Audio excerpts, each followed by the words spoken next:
Good morning. Good morning. Shabbat shalom. Shabbat shalom. Shabbat shalom. Thank you for joining us this morning. It was. What?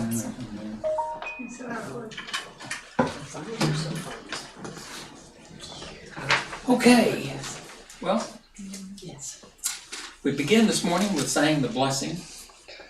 And the blessing states that we are sanctified by God's commandments. And the word it uses in Hebrew is kadoshim, which is kadosh, which means holy, set apart. So we are set apart by God's commandments. We are made holy by His commandments. And by keeping them, we are becoming friends of God. Y'all believe that? Yes. In the Shema, it says, "Hear, O Israel, the Lord our God, the Lord is one. You shall love the Lord your God with all your heart, mind, soul, and strength." So, how do we love God? Everything. By keeping His commandments. It says the proof of your love for God is that you keep His commandments. That's in, what's it? 1 John chapter 5. It's also John 14, I think. Yeah. And in Deuteronomy 6:25 it says, "And it will be righteousness for us if we are careful to do all this commandment before the Lord our God as He has commanded us." So it empirically says that His commandments set us apart.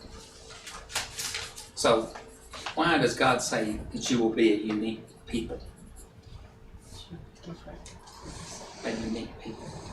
You can give those laws to anybody else. He didn't give them to anyone else, but He gave them so that the rest of the world would see their laws and say, this is a great people.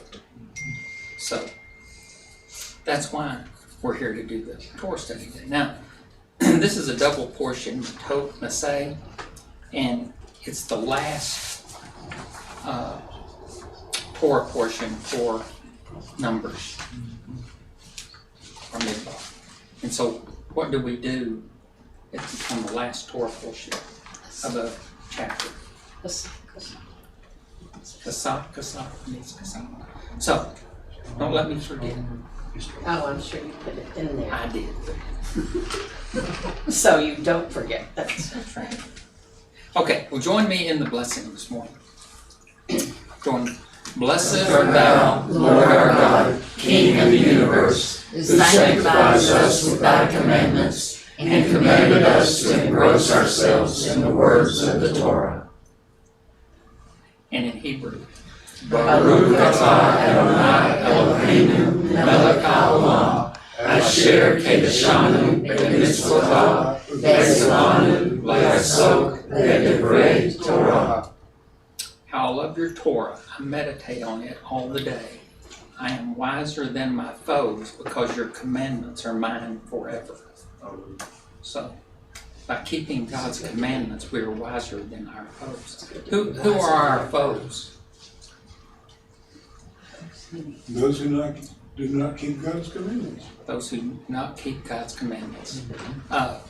It says in Proverbs 28:9 that the wicked ignore God's commandments, but those who keep Torah fight them. What is it? That's 28:4. 28:9 states, those that do not keep Torah, even their prayer is an abomination. So let's be careful how we live our lives. What do you say? Mm-hmm. Okay, this is a double Torah portion, and so it's really long, but I have tried to divide it up so we can get through it. But I may stop early because it is pretty long. It's got vows made by women, war against Midian, the return from the war, the disposition of the captives and the booty, the conquest and division of the Transjordan.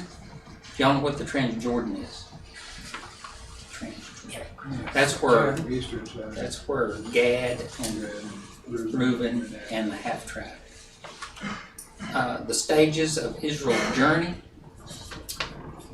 the directions for the conquest of Canaan, the boundaries of the land, the tribal leaders, the cities for the Levites, the cities of refuge,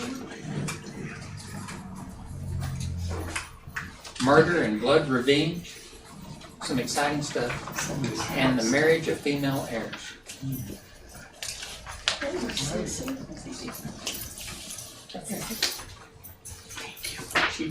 She wouldn't sit down. No.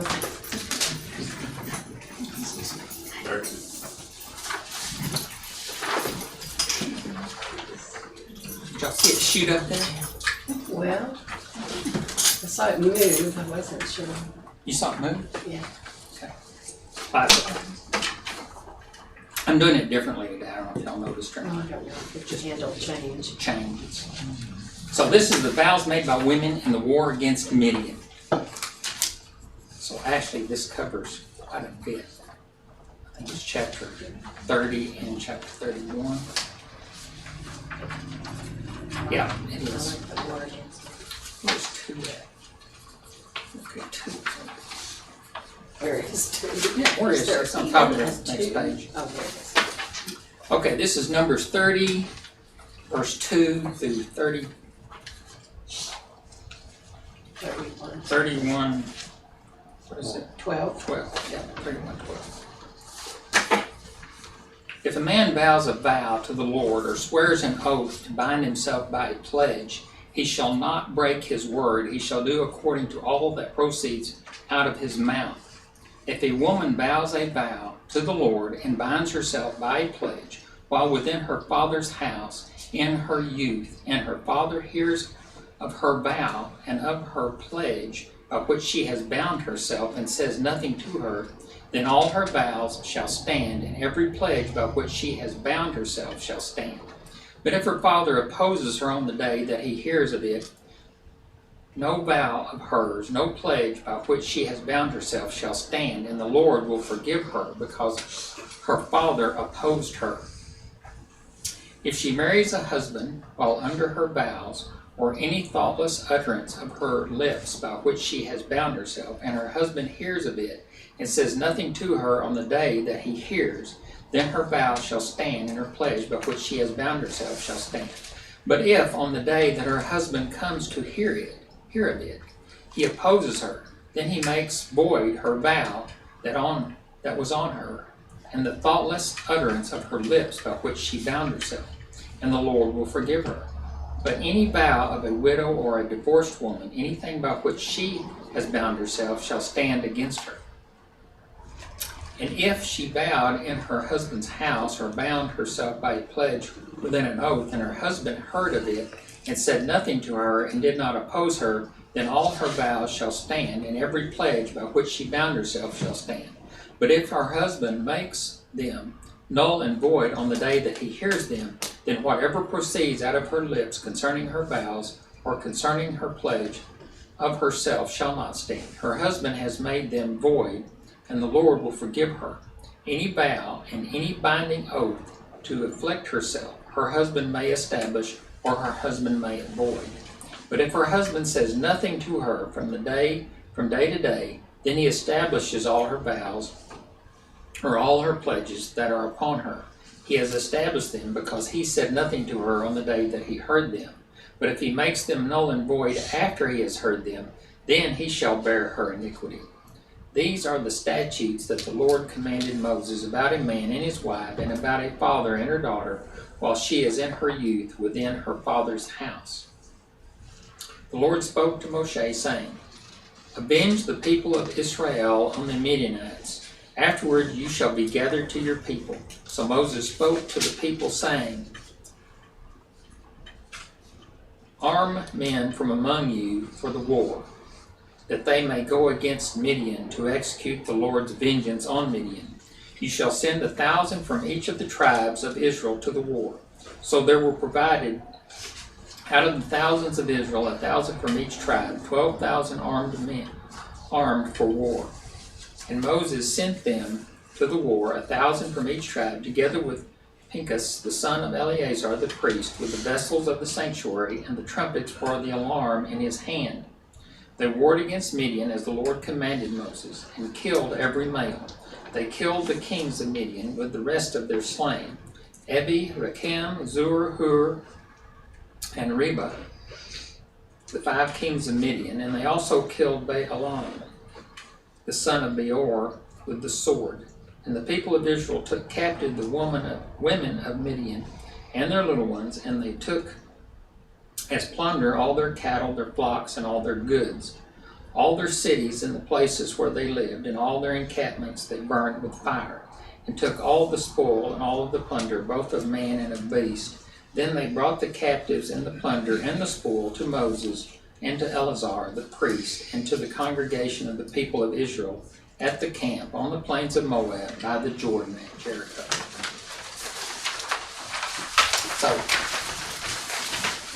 So what does the word matot mean? Tribes. Y'all know what Hebrew word that comes from? It's the plural of the word that means staff. So it means staffs. So why would they convert that word into tribes? You said it meant what? I didn't hear. Staff. Oh, okay. A staff, like what you Yeah, walk with. yeah. Staff.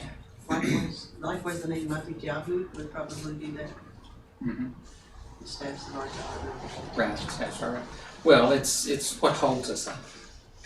The tribes. The tribe as a whole is what holds together. You know, that's why they're divided into tribes, because, you know, it's like any organization, like in the army. You know, you have platoons and stuff, and those people live and work together, and they form bonds so that they can be an effective force.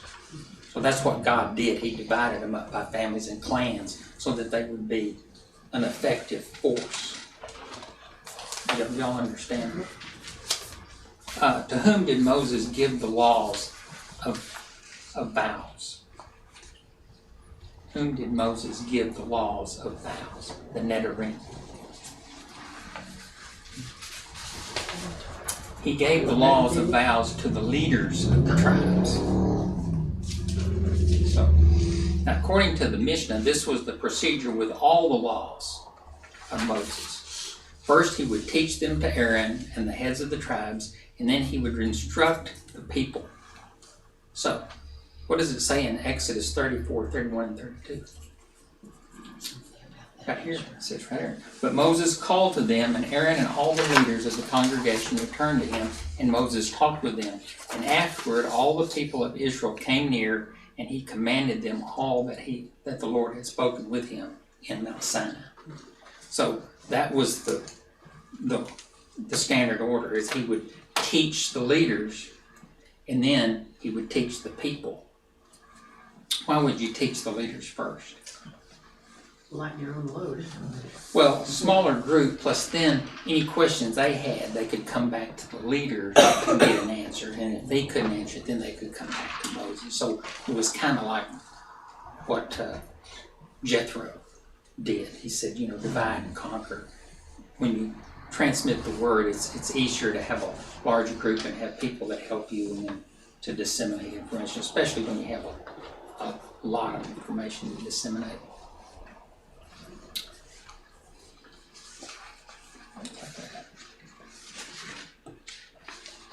If someone makes a vow to the Lord, what is required of him or her? Keep They it. have to do everything they said. Fulfill it. Yes, they have to fulfill their vow. That is, they must keep his word. People must keep their word and perform the conditions of the vow. And so why is it important that you keep your word? It reflects on the God you serve. Well, especially if you make a vow to God. So if you don't keep your vow to God, what is that called in the Hebrew mindset?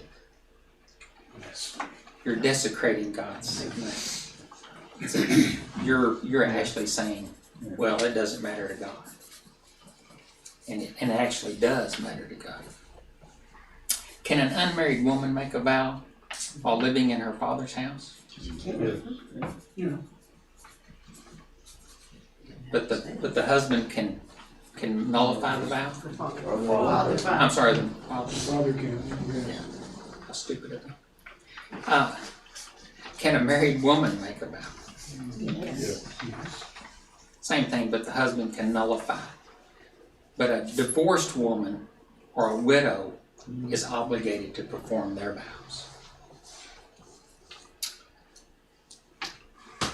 I would think it's better to go to the person before you make the vow that you're gonna be accountable to.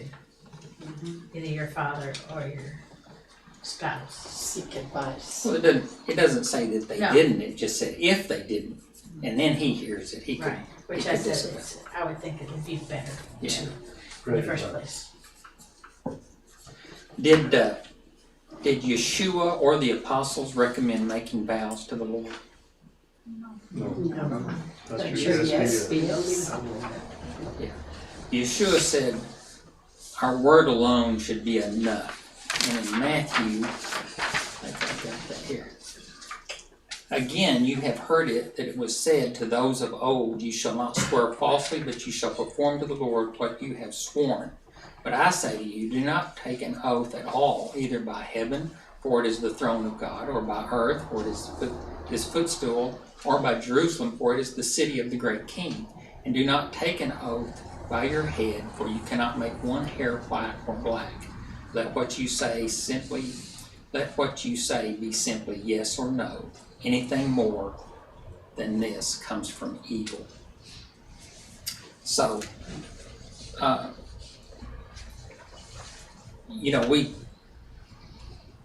there's a lot of things in the Mishnah, from the oral tradition that restates this. I mean, they had an oral tradition even in Jesus' time. And that's part of it. It says that oral tradition said, don't make oaths. And what did the Jewish people do today when they say something? They have a little phrase, and I can't quote it, but It's anyway. God willing or something. Well, yeah, it says, From God. I'm going to do this, but I'm not promising. This isn't an oath. They say that. No matter what, if they ever say they're going to do something, they say, this is not an oath. I'm not promising. Disqualified. Yeah. If they like it, they say from your mouth to God's ear. So, what are some examples of vows found in the Bible? Do we know of any of the patriarchs that made vows? Just name them all. Just. Jacob's vow, Genesis 28. Then Jacob made a vow saying, if God will be with me and keep me in this way that I go, and will give me bread to eat, clothing to wear, so that I come again to my father's house in peace, then the Lord shall be my God. Right? Israel in Numbers 21, when the Canaanite, the king of Arad, who lived in the Negev, heard that Israel was coming by the way of Atharim, he fought against Israel and took some of them captive. And Israel vowed a vow to the Lord and said, if you will indeed give this people into my hand, then I will devote their cities to destruction. And the Lord heeded the voice of Israel and gave over the Canaanites, and they devoted them to their cities to destruction. So the name of the place was called Horam. What does Horam mean? Destruction. It's like Hamas means wicked, so forth. Horam is destruction.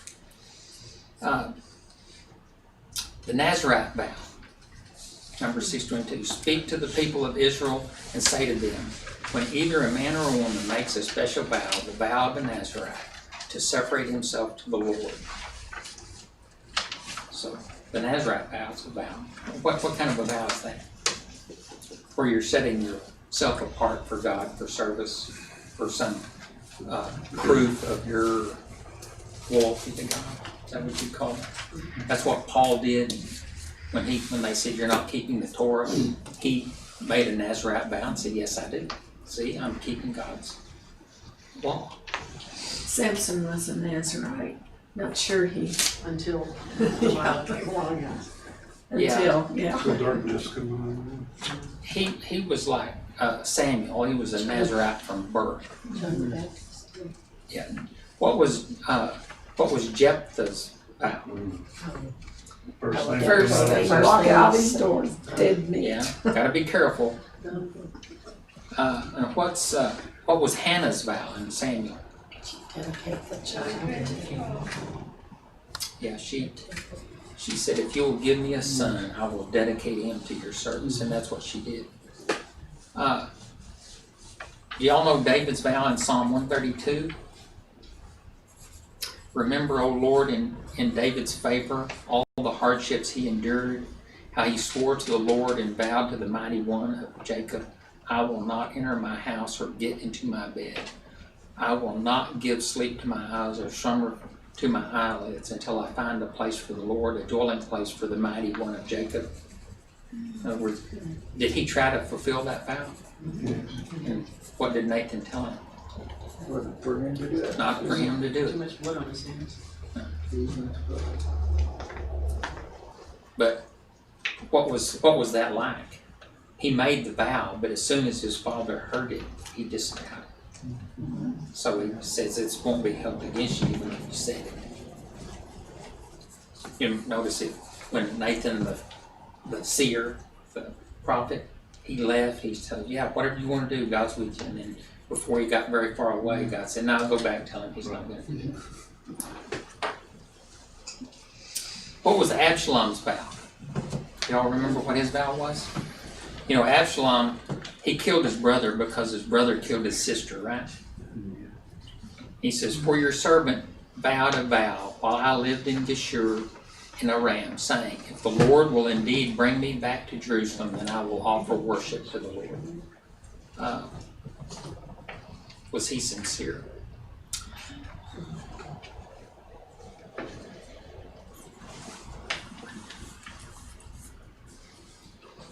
What's Jonah's vow? Y'all remember Jonah?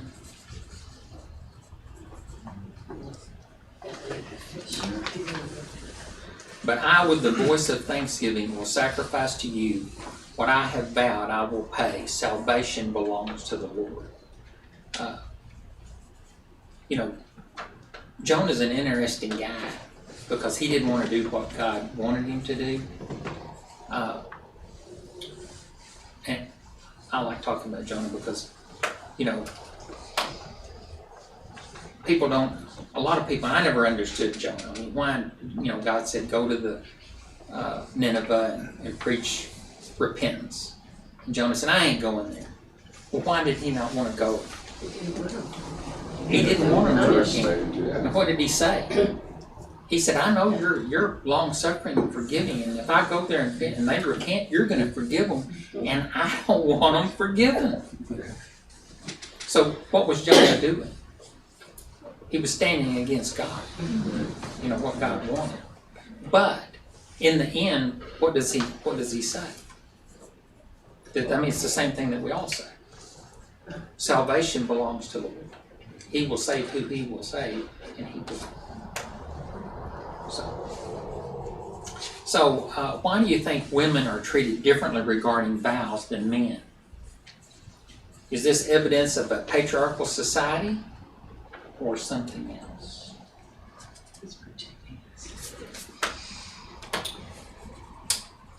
That's a good question. Y'all ever think about something else? What about, what is the church? The bride. What is God? What is Jesus? The husband. Okay, so when we make a vow or something and we plead with Jesus, what does he do? He annuls it. So it's a picture of our relationship with God in our walk today. Y'all think that?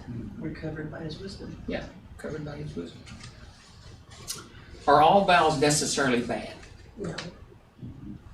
Are marriage vows bad? No. You're in trouble.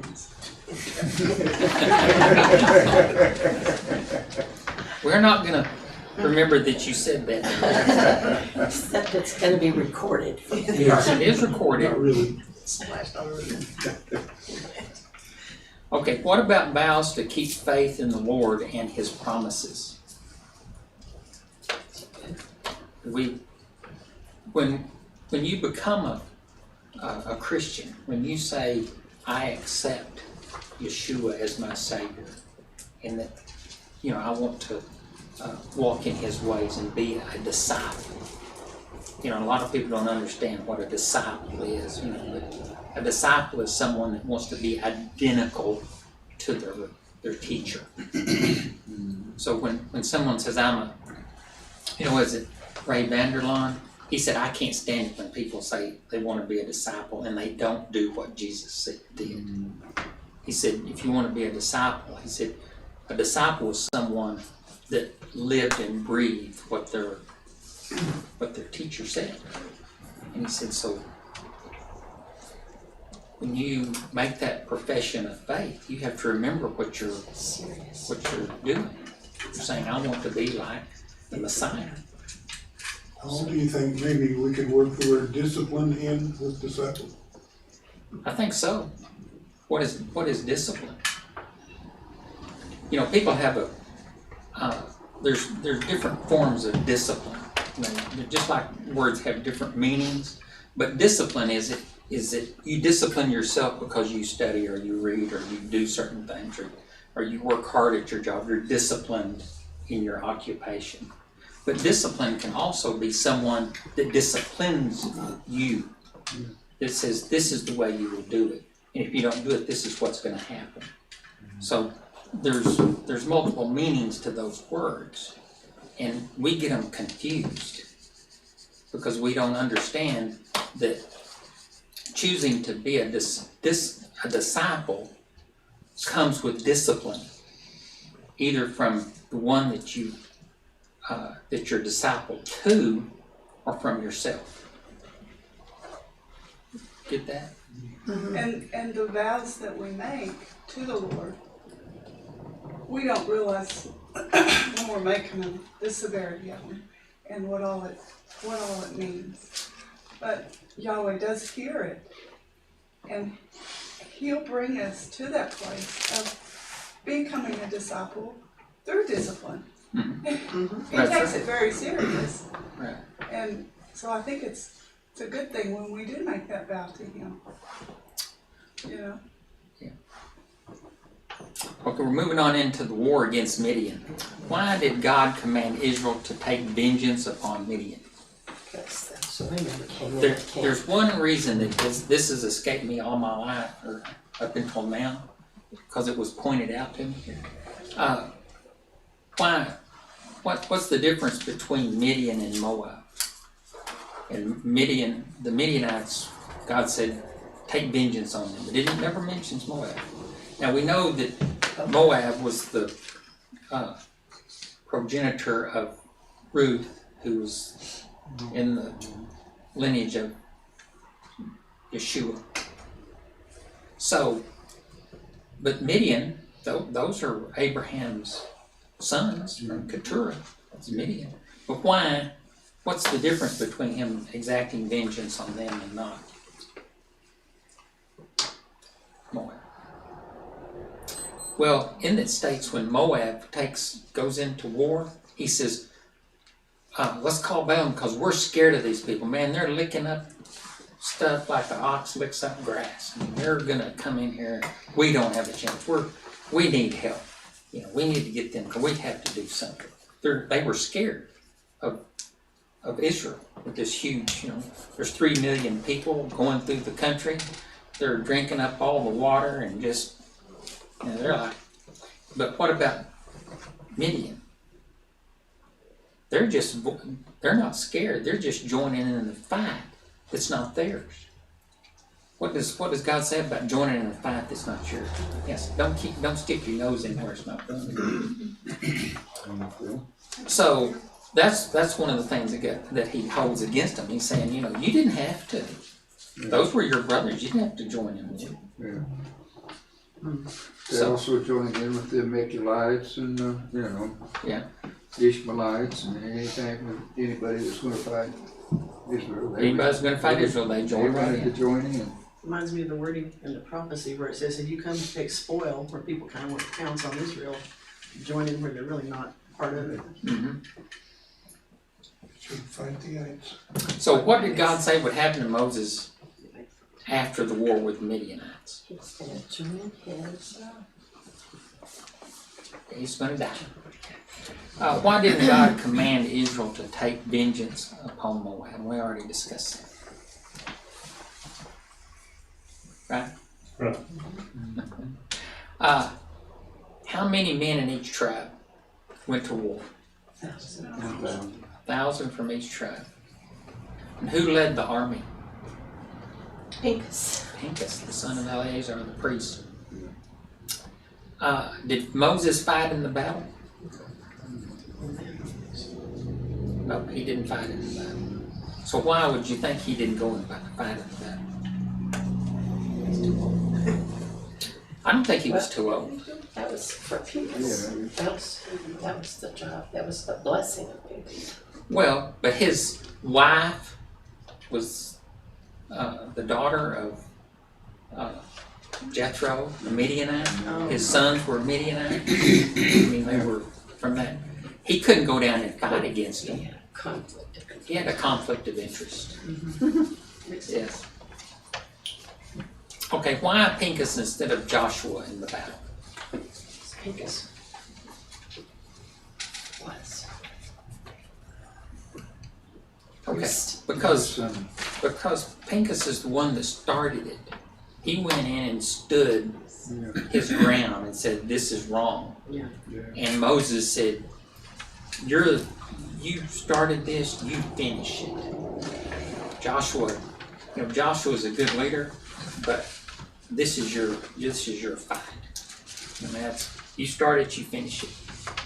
And he did. So what did Pincus take with him? Vessels. The vessels of the sanctuary, which were the Ark of the Covenant and the silver trumpets.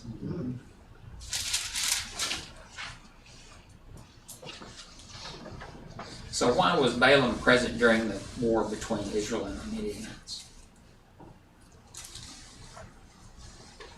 Well, he was the one that started the other side. Well, he's the one that brought the Midianite women down Yeah. to fulfill the curse. And what was his goal? To collect the reward. If he could get them cursed, get them defeated, he would have money. So now we're ready for number 2. Return from the war and the disposition of the captives and the booty. Wasn't it? The booty. The word booty doesn't have the same connotation as it used to. No. Not since the 70s. This a long one? You You want to read that, Sharon? Got a lot of good I don't names. think I've ever read number 2. I don't It's the think I first- read that early. This is the first time. I don't think so. Moses and Eleazar the priests and all the chiefs of the congregation went to meet them outside the camp. And Moses was angry with the officers of the army, the commanders of thousands and the commanders of hundreds who had come from service in the war. Moses said to them, "Have you let all the women live? Behold, these on Balaam's advice caused the people of Israel to act treacherously against the Lord in the incident of Peor. And so the plague came among the congregation of the Lord.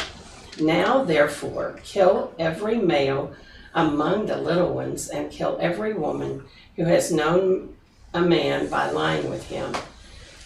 But all the young girls who have not known man by lying with him, keep alive for yourselves. Encamp outside the camp 7 days. Whoever of you has killed any person and whoever has touched any slain, purify yourselves and your captives on the 3rd day and on the 7th day. You shall purify every garment, every article of skin, all work of goat's hair, and every article of wood." Then Eleazar the priest said to the men in the army who had gone to battle, "This is the statute of the law that the Lord has commanded Moses. Only the gold, the silver, the bronze, the iron, the tin, and the lead, everything that can stand the fire, you shall pass through the fire, and it shall be clean. Nevertheless, it shall also be purified with the water for impurity. And whatever cannot stand the fire, you shall pass through the water. You must wash your clothes on the seventh day, and you shall be clean. And afterward you may come into the camp. The Lord said to Moses, take the count of the plunder that was taken, both of man and of beast, you and Eleazar the priest, and the heads of the fathers' house of the congregation, and divide the plunder into 2 parts, between the warriors who went out to battle and all the congregation. And levy for the Lord a tribute from the men of war who went out to battle, 1 out of 500 of the people and of the oxen and of the donkeys and of the flocks. Take it from their half and give it to Eleazar the priest as a contribution to the Lord. And from the people of Israel's half you shall take 1 drawn out of every 50 of the people, of the oxen, of the donkeys, and of the flocks, of all the cattle, and give them to the Levites who keep guard over the tabernacle of the Lord. And Moses and Eleazar the priest did as the Lord commanded Moses. Now the plunder remaining of the spoil that the army took was 675,000 sheep, 72,000 cattle, 61,000 donkeys, and 32,000 persons in all, women who had not known man by lying with him. And the portion of those who had gone out in the army, numbered 337,500 sheep, and the Lord's tribute of sheep was 675. The cattle were 36,000, of which the Lord's tribute was 72. The donkeys were 30,500, of which the Lord's tribute was 61. The persons were 16,000, of which the Lord's tribute was 32 persons. And Moses gave the tribute, which was the contribution for the Lord, to Eleazar the priest, as the Lord commanded Moses. From the people of Israel's half, which Moses separated from that of the men who had served in the army, now the congregation's half was 337,500 sheep, 36,000 cattle, and 30,500 donkeys, and 16,000 persons. From the people of Israel's half, Moses took 1 of every 50, both of persons and of beasts, and gave them to the Levites, who kept guard over the tabernacle of the Lord, as the Lord commanded Moses. Then the officers who were over the thousands of the army, the commanders of thousands and the commanders of hundreds, came near to Moses and said to Moses, your servants have counted the men of war who were under our command, and there is not a man missing from us. And we have brought the Lord's offering, what each man found, articles of gold, armlets, and bracelets, signet rings, earrings, and beads, to make atonement for ourselves before the Lord. And Moses and Eleazar the priest received from them the gold, all crafted articles, and all the gold of the contribution that they presented to the Lord, that the commanders of thousands and the commanders of hundreds was 16,750 shekels. The men in the army had each taken plunder for himself. And Moses and Eleazar the priest received the gold from the commanders of thousands and of hundreds, and brought it into the tent of meeting as a memorial for the people of Israel before the Lord. A lot of animals. A lot of animals, a lot of people. How many of the Israelites died in the war? Nobody was missing. Nobody was missing. Was that a miracle? Absolutely. Yeah, you know what the oral tradition says? That anyone that was killed was resurrected immediately.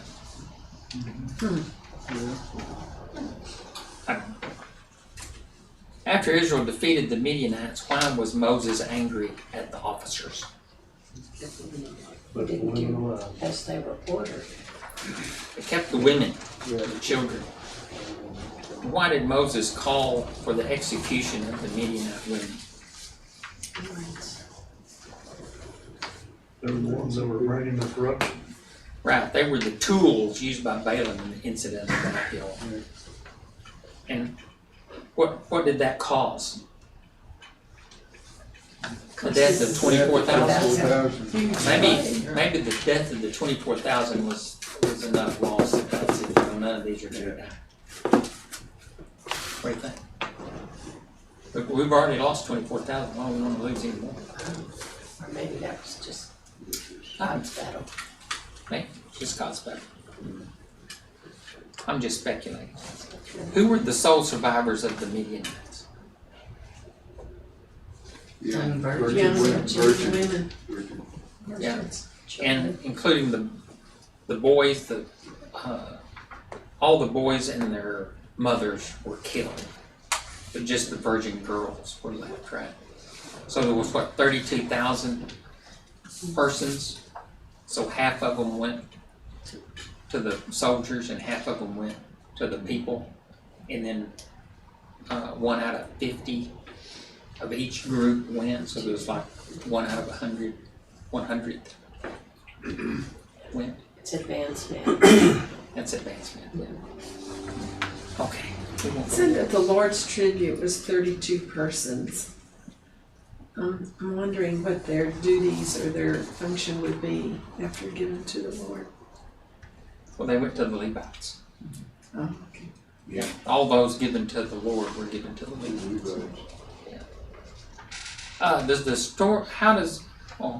Does the Torah justify genocide?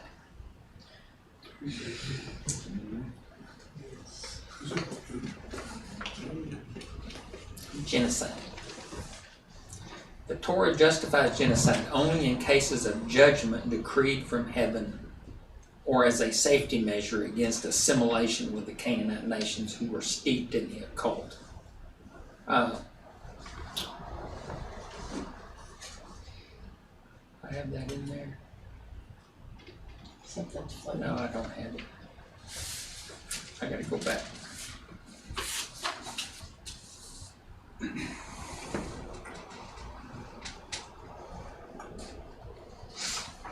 I've got it on here, that's what I did. I can't ever remember what I did. In Deuteronomy 7:1-6, y'all can't see it, I got it on the screen. Okay, That's why it disappeared up there. all right.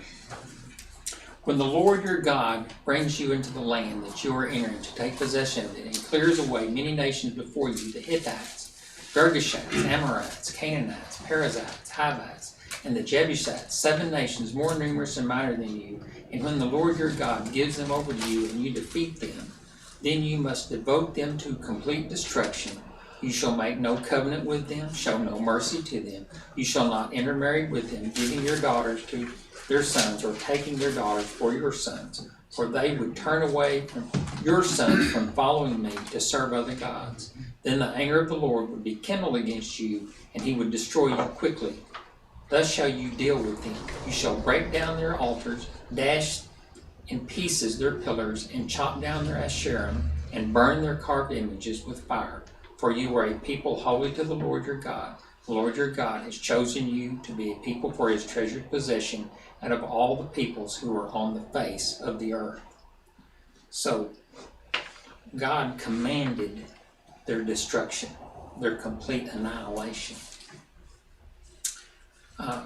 Deuteronomy 7:16, and you shall consume all the peoples that the Lord your God will give over to you.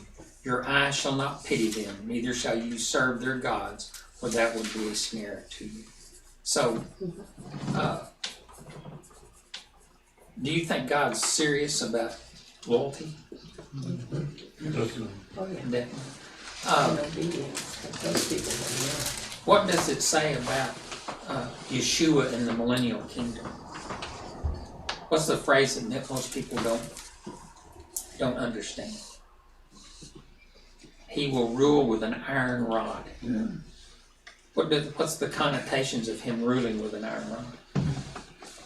That he's going to be just as adamant about loyalty then as he was then. In the future as he was in the past. Do you think when the millennial kingdom arrives and Yeshua is the king of the world, all nations, are the standards gonna be reduced? No. No, No. the same. It's gonna be the same. I think it's gonna be the same. Visible justice. Did you say that one scripture was Deuteronomy 17, or was that a verse 17? Was. It was, Seven. Deuteronomy 7:16. That was the last one I read, Oh, 7:16, okay. 7:16. The others was 7:1-6. Right.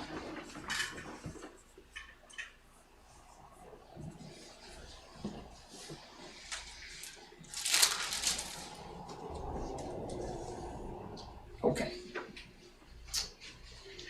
The Talmud, this is interesting, the Talmud states that after the Assyrian exile, the identity of the biblical nations had been lost, thereby nullifying the commandment to destroy other nations.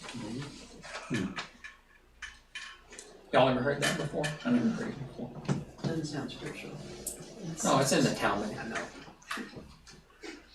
But I don't know, it's just interesting. Well.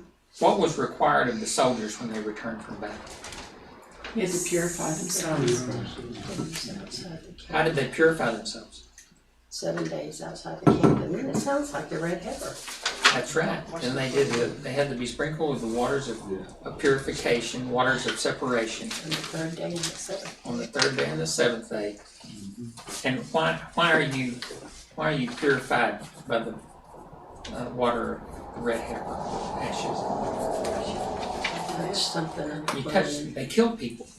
And you figure if there was 12,000 soldiers, and how many people were in Midian? I mean, they had, what, 675,000 cattle? And plus all these other animals, there's a lot of them. You think there was more than 12,000 men that they had to fight? Oh, yeah. So they had to be a pretty large group. And they didn't lose anybody, so I would say that everybody, all 12,000 probably killed somebody. I think they were all outside the camp. Or touch somebody, Yeah, pulling them along or locking them up or yeah, something. or getting their stuff. Yeah, touching their stuff. Collecting the plunder.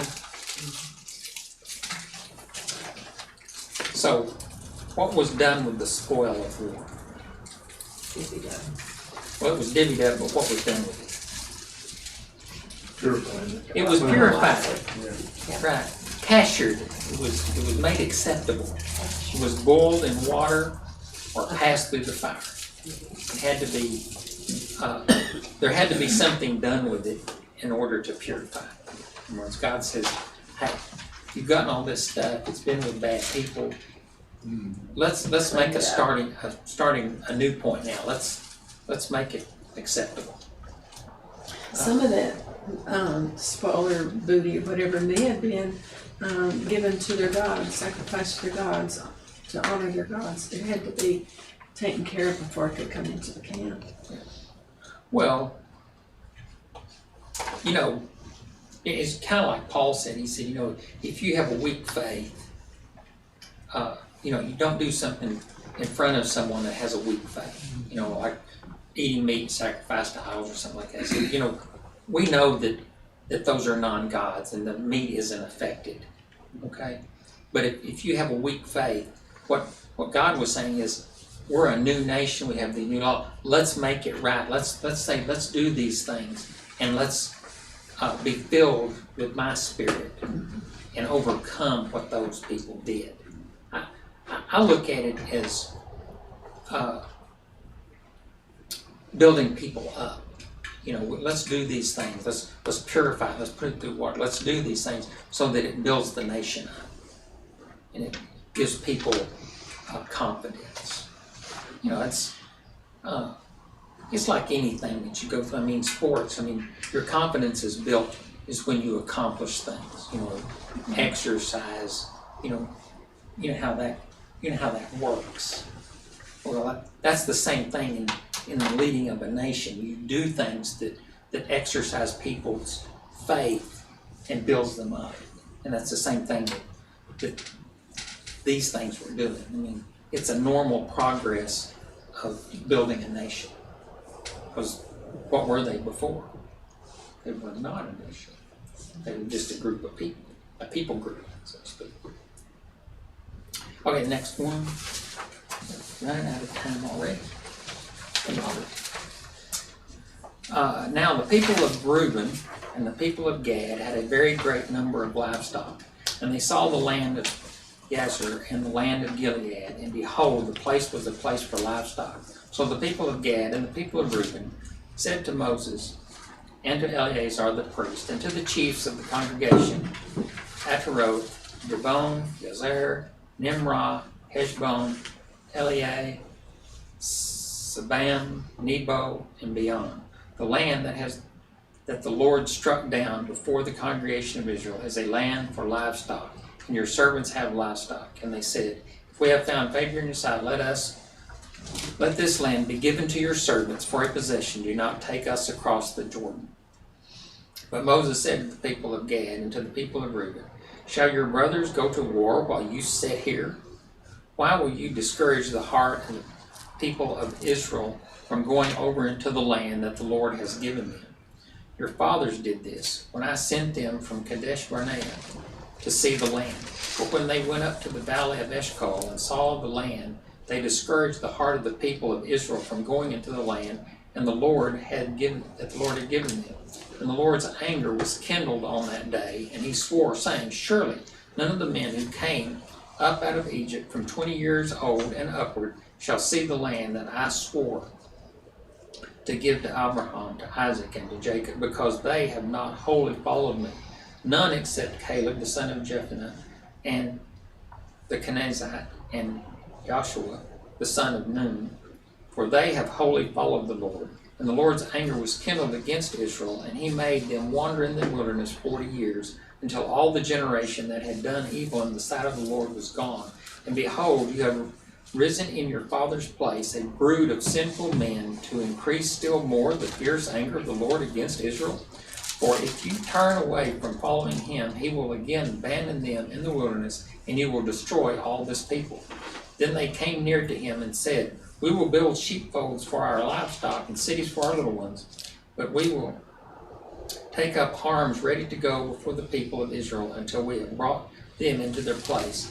And our little ones shall live in the fortified cities because of the inhabitants of the land. We will not return to our homes until each of the people of Israel has gained his inheritance. For we will not inherit with them on the other side of the Jordan and beyond, because our inheritance has come to us on this side of the Jordan to the east. So, what were the tribes that said we don't want to go? And half of the Manassites. But they didn't just say this is what we're going to do. What did they do? They came and asked for permission. And so Moses' first inclination was no. But then they said, but we'll go fight. Right? I wonder what difference it made in the long run. What was Moses' response? You're just like the 10 spies. That's pretty good condemnation, don't you reckon? That kind of, when he said you're like 10 spies, and what happened to the 10 spies? They were the original generation, but they died immediately from the plague.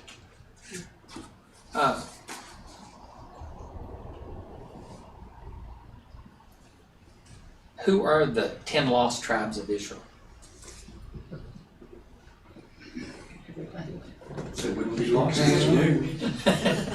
God knows where they are. I lost him. Yeah. The first tribe to be exiled. Y'all know which was the first tribes to be exiled?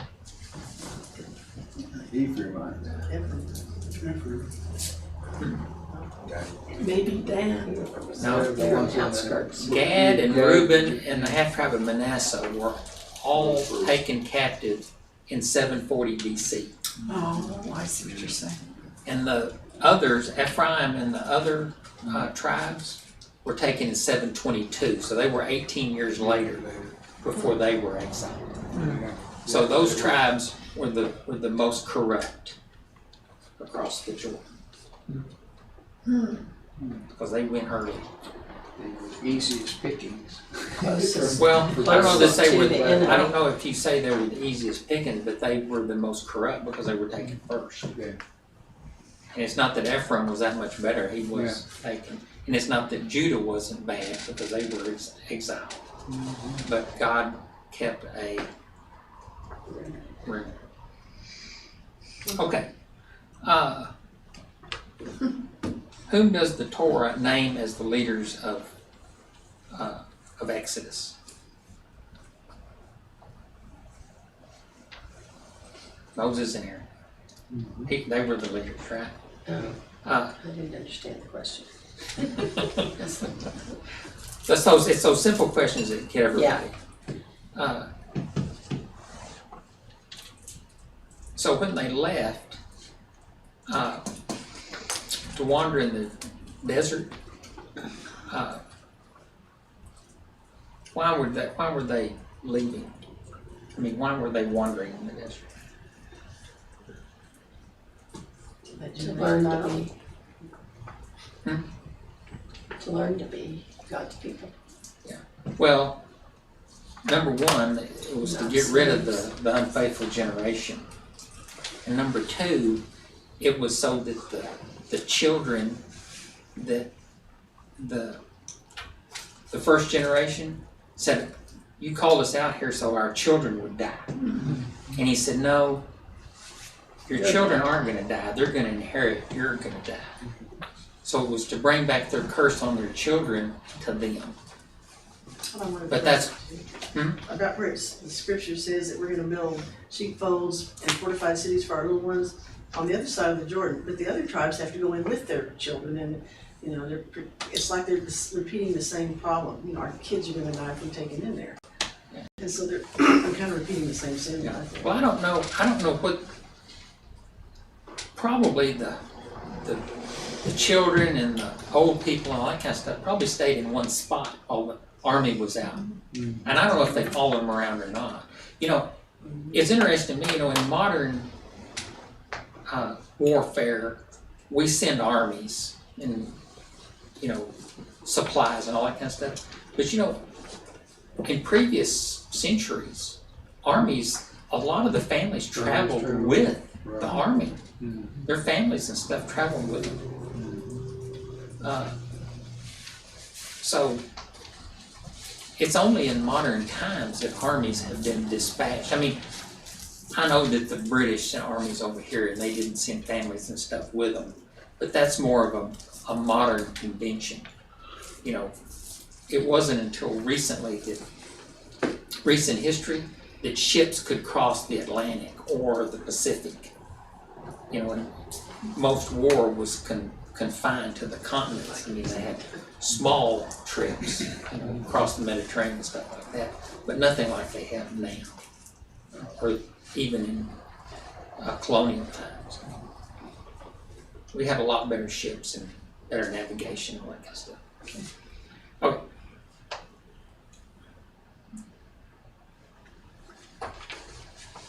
Number 4. Yes.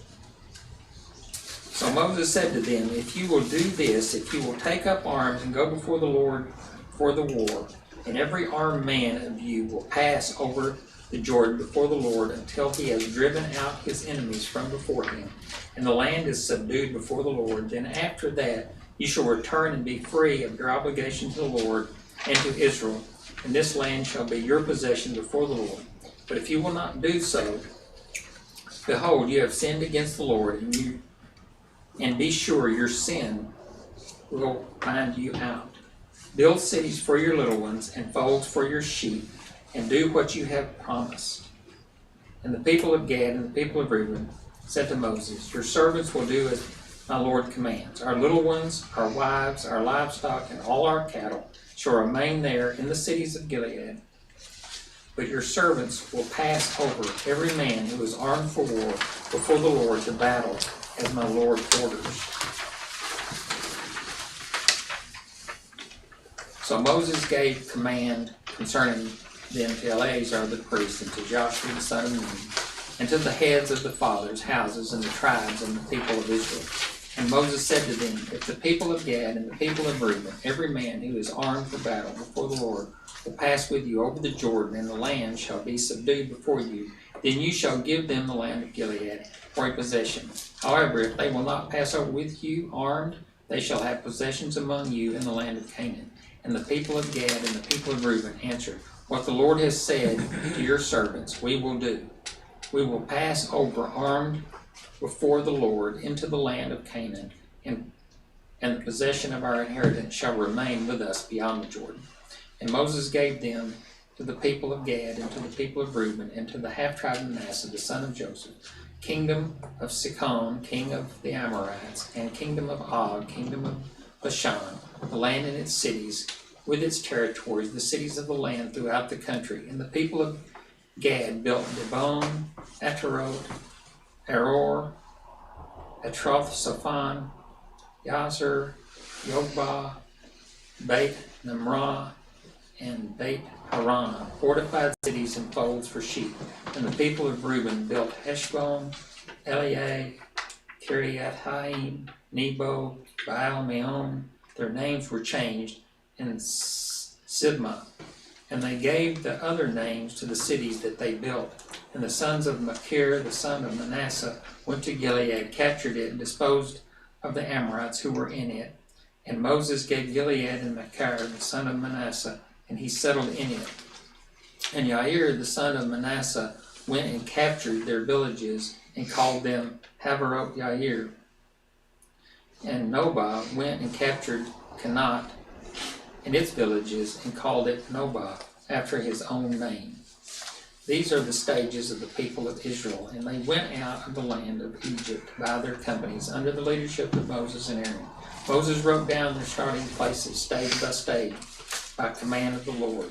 And these are their stages according to their starting place. They set out from Ramses in the first month on the 15th day of the first month on the day after the Passover. The people of Israel went out triumphantly in the sight of all the Egyptians, while the Egyptians were burying all their firstborn, whom the Lord had struck down among them. On their gods also the Lord executed judgments. So the people of Israel set out from Ramses and camped in Sukkot. And they set out from Sukkot and camped at Etam, which is on the edge of the wilderness. And they set out from Etam and turned back to Pi-hahiroth, which is Baal-zephon, and they camped before Migdol. And they set out from before Pi-hahiroth and passed through the midst of the sea into the wilderness. And they went a 3 days' journey in the wilderness to Etam, and they camped at Marah. And they set out from Marah and came to Elim. And Elim there were 12 springs of water and 70 palm trees, and they camped there. And they set out from Elim and camped by the Red Sea. And they set out from the Red Sea and camped at the wilderness of Sin. And then they set out from the wilderness of Sin and camped at Dobkah. And they set out from Dobkah and camped at Alush. And they set out from Alush and camped at Rephidim, where there was no water for the people to drink. And they set out from Rephidim and camped in the wilderness of Sinai. And they set out from the wilderness of Sinai and camped at Kibbroth Hattaavah. And they set out from Kibbroth Hattaavah and camped at Hazeroth. And they set out from the Hazeroth and camped at Ritmah. And they set out from Ritmah and camped in the Ramon Perez. And they set out from Ramon Perez and camped at Libnah. And they set out from Libnah and camped at Rishah. And they set out from Rishah and camped at Kehelatha. And they set out from Kehelatha and camped at Mount Sephir. And they set out from Mount Sephir and camped at Haradah. And they set out from Haradah and camped at Machelot. And they set out from Machelot and camped at Tahat. And they set out from Tahat and camped at Terah. And they set out from Terah and camped at Midkah. And they set out from Midkah and camped at Heshmonah. And they set out from Heshmonah and camped at Moserot. And they set out from Moserot and camped at Bnei Jahah. And they set out from Bnei Yahan and camped at Hor Hagadagad. And they set out from Hor Hagadagad and camped at Yotbaha. And they set out from Yotbaha and camped at Abarona. And they set out from Abarona and camped at Ezion Geber. And they set out from Ezion Geber and camped in the wilderness of Sin, that is Kadesh. And they set out from Kadesh and camped at Mount Hor on the edge of the land of Edom. And Aaron the priest went up on Mount Hor at the command of the Lord and died there in the 40th year of the people of Israel had come out of the land of Egypt on the first day of the 5th month. And Aaron was 123 years old when he died at Mount Hor. And the Canaanite, the king of Arad, who lived in the Negev, in the land of Canaan, heard the coming of the people of Israel. And they set out from Mount Hor and camped at Zalmanah. And they set out from Zalmanah and camped at Punon. And they set out from Punon and camped at Oboth. And they set out from Oboth and camped at Hai Abarim in the territory of Moab. And they set out from Aim and camped at Dibon Gad. And they set out from Dibon Gad and camped at Almon Diblathaim. And they set out from Almon Diblathaim and camped in the mount of Abarim before Nebo. And they set out from the mount of Abarim, camped in the plains of Moab by the Jordan at Jericho. And they camped at Jordan and Beit Jemoth as far as Abel Shittim in the plains of Moab. Whew. That's a long one. Oh, okay. 40 years. That's 40 years. It took almost 40 years to read it. Almost news. Okay. Who said, be sure your sin will find you out? And to whom was it said? Verse 23. Moses said it to the leaders. He said, make sure you keep this vow that you're going to find, because your sin will find you out. What was the name of the first campsite? And what was the name of the second campsite? Set up for Ramses and Camden. Etam? Etam. Etam? Edge of the desert. It was here that Pharaoh heard their location, mobilized his army, and took off after them. What was it unusual about the third campsite called Migdol?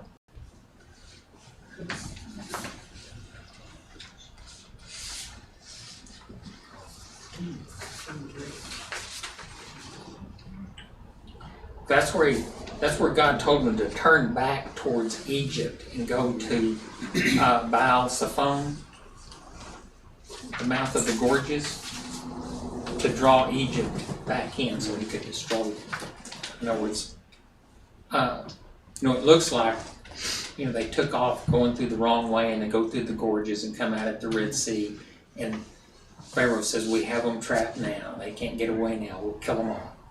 But what was God's plan? Kill all of them. Yeah, he's going to get rid of them.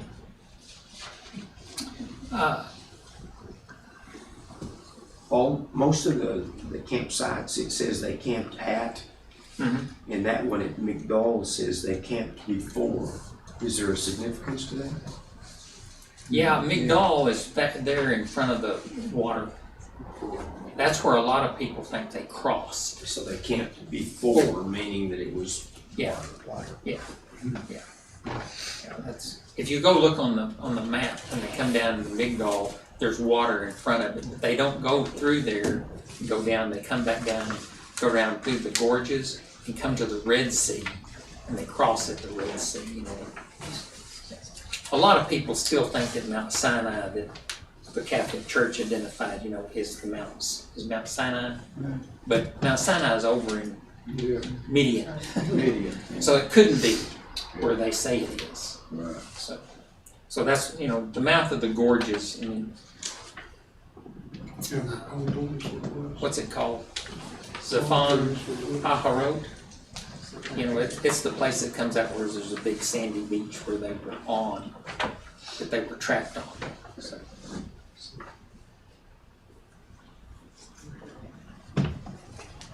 Got too many questions here. I can't get to them.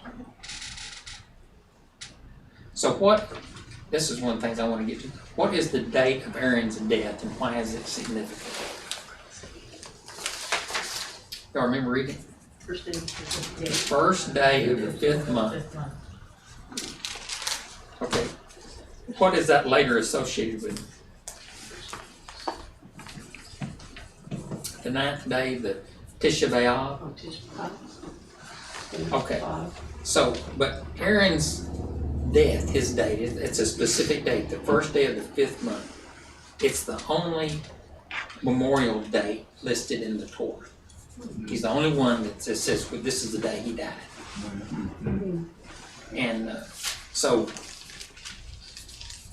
what happens on after the high priest dies? You know, in the cities of refuge, if you murdered someone, You were free to leave. you're free to leave. Free leave. Yeah. So, is it kind of a significant thing that the high priest died and then they moved on to the promised land? Maybe. I don't. It's the beginning of the 40th year. It's an interesting thought, though. They have to mourn for 30 days. Yeah, they mourned for 30 days for Aaron and for Moses, but they didn't mourn for Mary. So, and the other thing is what's special about the mention of the Canaanite king Arad? You know, everything else that right in the middle of it just mentions, oh, and that's where the king of Arad was. What's significant about it? Do y'all know? It's interesting. Ancient Arad was located in the Negev and was once a prosperous Canaanite city. An Israelite temple dating from the time of Solomon was discovered at Arad in the northern Negev that was modeled after the tabernacle with a holy of holies. You know, notice what it says about Arad. It says this temple was destroyed as a result of the reforms of Hezekiah. But anyway, Arad saw the power of Israel and he modeled his temple after God's temple. I thought that was interesting that they've discovered all that stuff since all this. I mean, it's one of the verification things, you know, when how archaeology proves the Bible. This is another thing that proves the Bible, that they found that it was destroyed, and then it's mentioned in the Scripture. Why is it mentioned in the Scripture? So that we will know and we can tie all those things back together and say, yeah, that's true. I think that's the most important thing is that, you know, God doesn't leave us without proof. Okay. Number 6.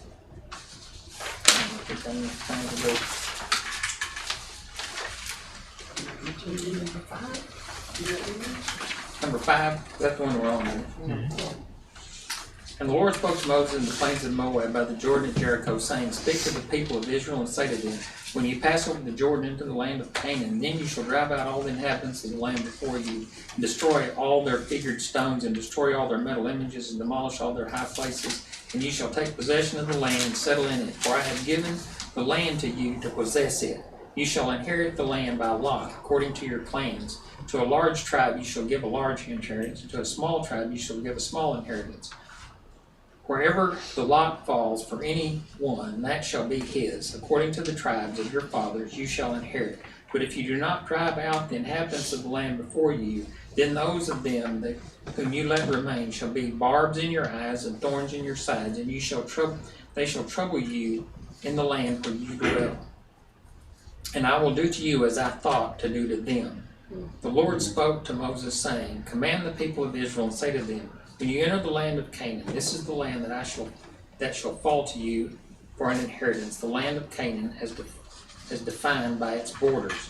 Your south side shall be from the wilderness of Sin alongside Edom, and your southern border shall be from the end of the Salt Sea on the east, and your border shall turn south to the ascent of Akabarbim and across to Zin, and its limit shall be south of Kadesh Barnea. Then it shall go to Hazar Adar and pass along the Asmon, and the border shall turn from Asmon to the brook of Egypt, and its limit shall be at the sea. For the western border you shall have the great sea and its coast. This shall be your western border. This shall be your northern border. From the great sea you shall draw a line to Mount Hor. From Mount Hor you shall draw a line to Lebo Hamath, and the limit of the border shall be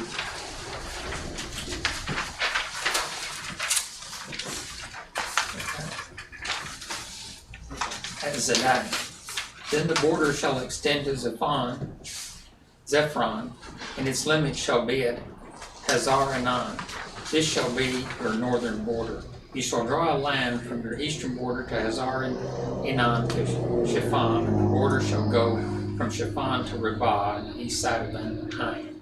And the border shall go down and reach the shoulder of the sea of Cinnereth on the east, and the border shall go down to the Jordan, and its limit shall be at the salt sea. Then shall be your land as defined by the borders all around. Moses commanded the people of Israel, saying, This is the land that you shall inherit by lot, which the Lord has commanded to give to you, the tribes of the half-tribe, the tribe and the half-tribe. For the tribe of the people of Reuben by fathers' houses, and the tribes of their people of Gad by their fathers' houses, have received their inheritance, and also the half-tribe of Manasseh. These two tribes and the half-tribe have received their inheritance beyond the Jordan, east of Jericho, toward the sunrise.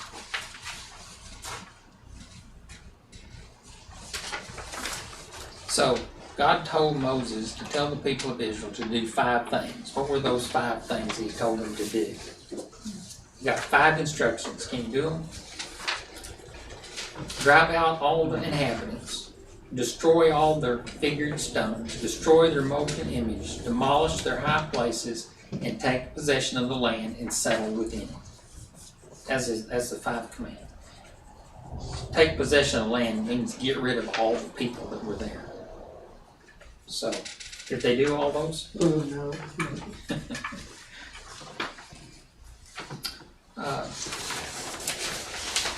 What did he say if they didn't do it?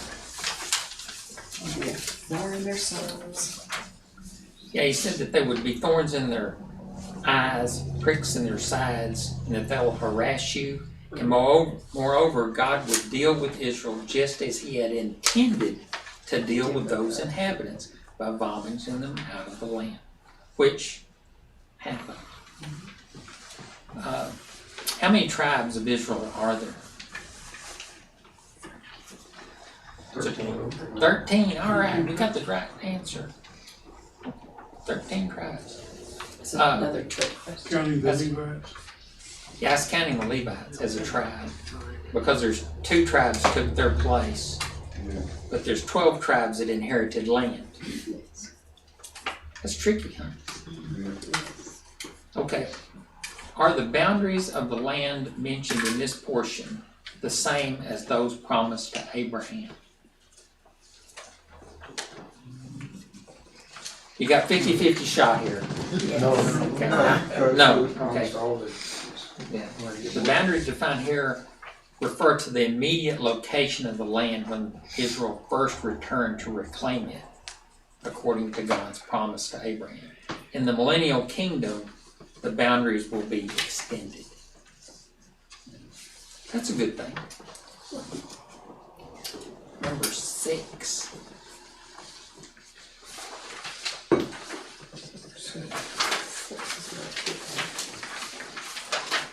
We don't have time to read the rest of them.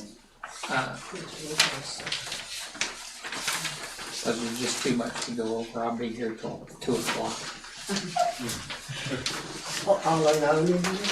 I've been here reading and saying, Where would he go? Would he leave quietly? okay, I just want to mention, how many cities of refuge were there?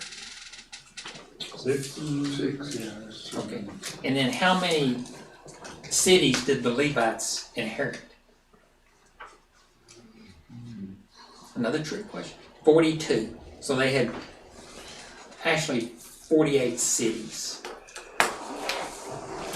for the Levites, since they had 6 that were cities of refuge and 42 that they would dwell in. And what was an avenger of blood?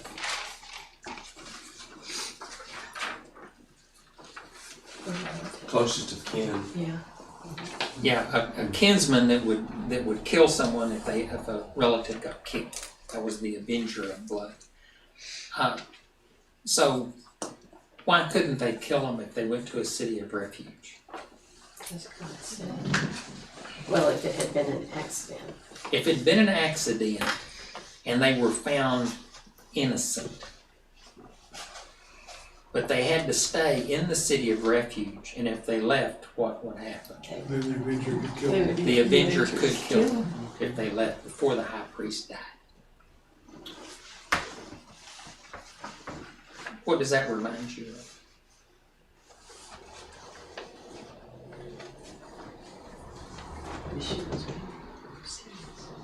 Yeshua's payment for our sins. Yeah, it's similar to a redemption of your sin. In other words, the high priest died.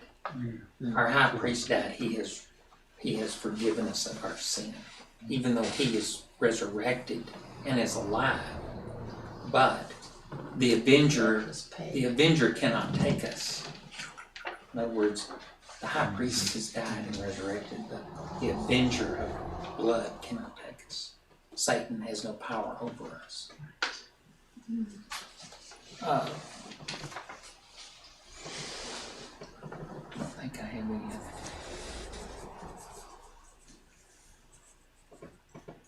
Okay, I got to do this one just because Alvin has got such good stuff on it. The first stop from Exodus was Sukkot. What's the significance? You like that, don't you? The significance is Sukkot. That's the tabernacle. Yeah, you come out of bondage into the millennial kingdom and you tabernacle with God. See, isn't that Celebrate. Hallelujah. One of the great puzzles in the account of the places given in the book of Numbers is that the camp of Mount Sinai, the place of the great revelation of Torah, is not mentioned. It says that they went to the Sinai desert, but it doesn't say that we camped at Sinai. Why is it left unmentioned? Anybody got it? I don't have an answer. You're supposed to have all the answers. I know, but I don't have an answer. I'm just Throwing it out. Well, if it Just don't symbolizes the wedding supper of the Lamb and our eternal kingdom with Him, then there's really no end. Or it could be that it points that place won't be mentioned because that's where we're headed to. Yeah. Is the camp at Mount Sinai, the New Jerusalem, so to speak.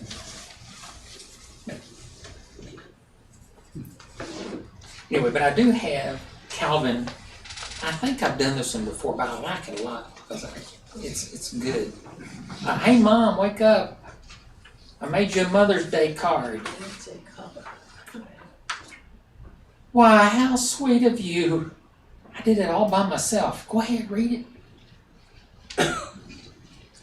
I was going to buy a card with hearts in pink and red, but then I thought I'd rather spend the money on me instead.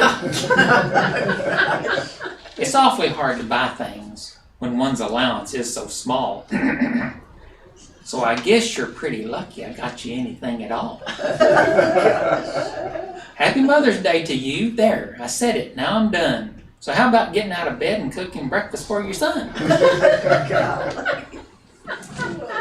I'm deeply moved.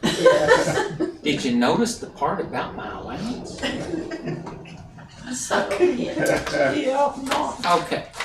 So the reason I like this is because, if you notice the look on his face, he's all smiles and wonder, see, excited. That's our relationship with God. We think we're so wonderful. And we're praying to Him about all these good things that we've done and what we want Him to do for us. And He's looking down at us saying, if you only knew. And I'm deeply moved. I mean, don't you see that? Yeah. Okay, so now we'll do the... Join me. Kazak, Venice, Kazak. Be strong, and may we be strengthened. Next week is, did I get it on there? Devarim, yes, I did. Devarim. Words. In the book, it's Ha-Devarim, the words, but they just do Devarim. Okay, join me in the blessing. Blessed art thou, Lord our God, King of the universe. who gave us the Torah of truth, Yeshua our Messiah, and set everlasting life in our midst. Blessed art thou, O Lord, giver of the Torah. And in Hebrew, Baruch atah Adonai Eloheinu melech haolam, asher natan lanu Torah emet, Yeshua Meshikenu, Mekayim olam etah betokenu, Baruch atah Adonai notin ha-Torah. Great peace of those who love your law, nothing can make them stumble. The way of the wicked is like darkness, they do not know. The way of the wicked is like darkness, they do not know what makes them stumble. So I'll be careful walking out.